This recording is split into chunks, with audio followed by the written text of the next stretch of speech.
ತೋಟದ ಮನೆಯಲ್ಲಿ ಮಹಿಳೆ ಶವ ಪತ್ತೆ, ಕೊಲೆ ಶಂಕೆ. ಸ್ಥಳಕ್ಕೆ ಜಿಲ್ಲಾ ವರಿಷ್ಠಾಧಿಕಾರಿ ಸಿದ್ಧಾರ್ಥ್ ಗೋಯಲ್ ಭೇಟಿ. ಬಾಗಲಕೋಟೆ ಜಿಲ್ಲೆಯ ಜಮಖಂಡಿ ತಾಲ್ಲೂಕಿನ ಹಿರೇಪಡಸಲಗಿ ಗ್ರಾಮದ ಕುರಣ ವಸತಿ ತೋಟದ ಮನೆಯೊಂದರಲ್ಲಿ ಅನುಮಾನಾಸ್ಪದ ರೀತಿಯಲ್ಲಿ ಮಹಿಳೆಯ ಶವ ಪತ್ತೆಯಾಗಿದೆ. ಇದೊಂದು ಕೊಲೆ ಎಂದು ಶಂಕೆ ವ್ಯಕ್ತವಾಗಿದೆ. ಮೃತ ಮಹಿಳೆಯನ್ನು 45 ವಯಸ್ಸಿನ ಯಮನವ್ವ ತಂದೆ ಸಿದ್ದನಗೌಡ ಪಾಟೀಲ ಎಂದು ಗುರುತಿಸಲಾಗಿದೆ. ಮಹಿಳೆ ಮೃತದೇಹದ ಮೈಮೇಲೆ ಗಾಯದ ಗುರುತುಗಳು ಕಂಡುಬಂದಿವೆ ಮತ್ತು ಅಲ್ಲಲ್ಲಿ ರಕ್ತದ ಕಲೆಗಳು ಇದ್ದಿದ್ದರಿಂದ ಕತ್ತು ಹಿಸುಕಿ ಕೊಲೆ ಮಾಡಿರಬಹುದು ಎಂದು ಶಂಕಿಸಲಾಗಿದೆ. ಘಟನಾ ಸ್ಥಳಕ್ಕೆ ಬಾಗಲಕೋಟೆ ಜಿಲ್ಲಾ ವರಿಷ್ಠಾಧಿಕಾರಿ Siddharth Goyal, DYSP Syed Roshan Jameera, CPI Mallappa Maddi, Savalagi PSI Appanna Aigali, ಅಪರಾಧ ವಿಭಾಗದ ಪಿಎಸ್ಐ ವಾಲೆಕಾರ ಅವರ ನೇತೃತ್ವದ ಪೊಲೀಸ್ ಸಿಬ್ಬಂದಿಗಳು ಆಗಮಿಸಿ ಪರಿಶೀಲನೆ ಮಾಡಿ ತನಿಖೆ ಕೈಗೊಂಡಿದ್ದಾರೆ. ಸಾವಳಗಿ ಪೊಲೀಸ್ ಠಾಣಾ ವ್ಯಾಪ್ತಿಯಲ್ಲಿ ಈ ಘಟನೆಯ ನಡೆದಿದ್ದು, ಪೊಲೀಸರು ಆರೋಪಿಗಳ ಪತ್ತೆಗಾಗಿ ಶೋಧ ಕಾರ್ಯ ನಡೆಸಿದ್ದಾರೆ.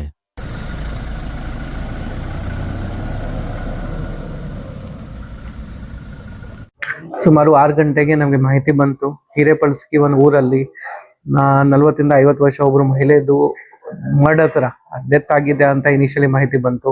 ನಮ್ಮ PSI, ನಮ್ಮ ಇನ್ಸ್ಪೆಕ್ಟರ್, ನಮ್ಮ DSP ಅವರು ವಿಸಿಟ್ ಮಾಡಿದಾಗ ನಮಗೆ ಮರ್ಡರ್ ಅಂತ ಡೆತ್ ಡೌಟ್ ಬಂತು. ಆ ವಿಚಾರವಾಗಿ ನಾವು ಸೀನ್ ಆಫ್ ಕ್ರೈಮ್ ಆಫೀಸರ್ಸ್ಗೆ ಕರೆದಿದ್ದೀವಿ. ಈಗ ಅವರು ಸೀನ್ ಇನ್ಸ್ಪೆಕ್ಟ್ ಮಾಡ್ತಾ ಇದ್ದಾರೆ. ನಾನು ಕೂಡ ಸ್ಪೀನ್ ವಿಸಿಟ್ ಮಾಡಿದ್ದೀನಿ. ಈ ವಿಚಾರವಾಗಿ ಮತ್ತೆ ಯಾವ ರೀತಿ ಆಗಿದೆ, ಆಫೀಸ್ ಏನಾಗಿದೆ, ನಾವು ಹೆಚ್ಚಿನ ತನಿಖೆ ಮಾಡ್ತಾ ಇದ್ದೀವಿ.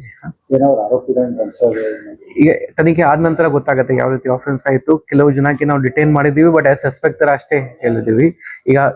ಈಗ ಇನ್ಸಿಡೆಂಟ್ ಗೊತ್ತಾದ ನಂತರ ನಮ್ಗೆ ಈಗ ಜಸ್ಟ್ 2-3 ಅವರ್ಸ್ ಅಷ್ಟೇ ಆಯಿತು. ನಮ್ಮವರು ಇನ್ವೆಸ್ಟಿಗೇಷನ್ ಮಾಡ್ತಾ ಇದ್ದಾರೆ. ಇನ್ವೆಸ್ಟಿಗೇಷನ್ ಆದ ನಂತರ ನಮ್ಗೆ ಯಾರ ಮೇಲೆ ಡೌಟ್ ಸಿಗುತ್ತೆ, ಏನ್ ಸ್ಟೋರಿ ಕನ್ಫರ್ಮ್ ಆಗುತ್ತೆ, ಅದ್ರ ಪ್ರಕಾರ ನಾವು ಮುಂದಿನ ಕೆಲಸ ಮಾಡ್ತೀವಿ.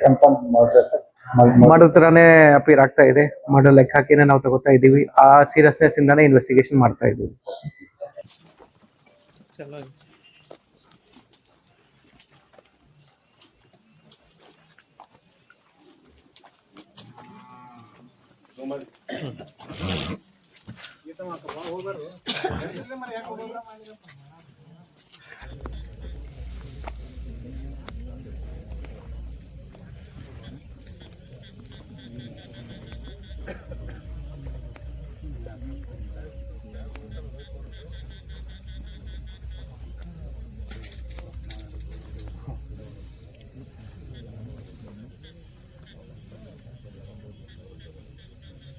ನೋಡ